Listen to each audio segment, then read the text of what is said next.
built-in plug-in effects, these are third-party plug-in effects, and then these are sample browsers, 1, 2, and 3. These 3 are all the same, it's just for your convenience where you want to have your samples set up. So you can have, you know, full mixes here, string sounds over here, found sounds over here, or whatever you want. So all I need to do to bring a song into Ableton Live so I can work with it is click, hold, and drag it into this session view. If you're over in the arrangement view, it works the same way. I can find my song and just drag it in here. Expand my track. Now this, you know, this is probably what you're used to with all these other programs. But we're not going to work in the arrangement view for now. We're going to talk about this session view. So here's my song. I got 2 clips loaded into track 1. If I start playing the first clip, and then I move to the next clip, you'll notice that it will cut off the previously playing clip. Also, you'll notice that the clip, the little triangle, will blink. This is correlating to the global quantize up here. This is also what makes Ableton so much fun and so special, is the ability to sync just about everything to the tempo. It's also why it's so popular for dance music. Now you can turn any of the sync to tempo features off if you want to, but typically by default, you know, when you take this demo home and put it into your computer, all the tempo sync features will be left on. So that up there is the global tempo, and I've got it set up to quantize to 1 bar. We can also go all the way up to 8 bars, none, and all these other finer musical subdivisions. And that will control the rate at which we can launch these clips. For example, 30-second notes, I can trigger these notes up to 30-second notes. But if I go faster than that, it won't let me. It's always, you guys know what quantizing is? Quantization? It's essentially time correction. So that's a really important fundamental to know about, is quantization. Now it's like, to quantize or not quantize, that's the question.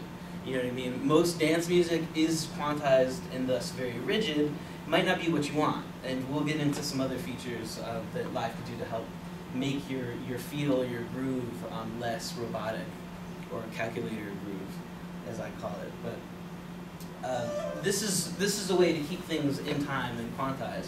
So back to my 1 bar example, actually we'll do 2 bars.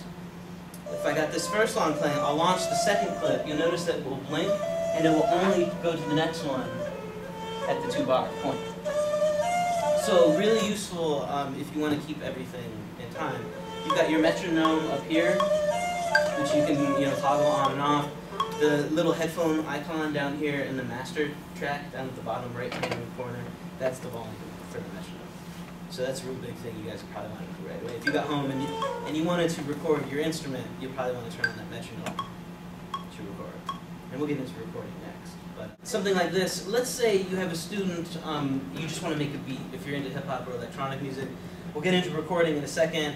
Let's say we've sampled this loop, but we want to create our own beat or work with virtual synthesizers. So I can go and let's grab a virtual drum machine. So this is the drum racks that comes with Ableton. Really elegant way to program percussion or sample sounds, however you want. So all I do is I go and I found my drum racks. This happens to be a drum kit that I put together about a week ago. Double click on it, it creates its own track here in Ableton Live. All I need to do to create a blank MIDI clip is double click on the blank clip slot in that MIDI track there on the far right. And you can see now down below, we're in the world of MIDI. What I was showing you previously was audio and warping and time stretching audio tracks. So now we're into MIDI where we can actually mess with some virtual instruments. So these are my drum sounds.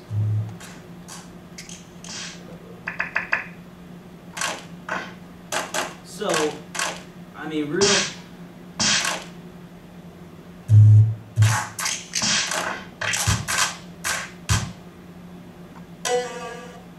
So I can create a beat real quick just by double clicking in the squares here. Create my pattern. You can move this MIDI data wherever you want, and then launch the clip. There's a pencil tool up here, so you can draw in your own stuff. And all while the sequencer is running, so I can change some stuff. everything.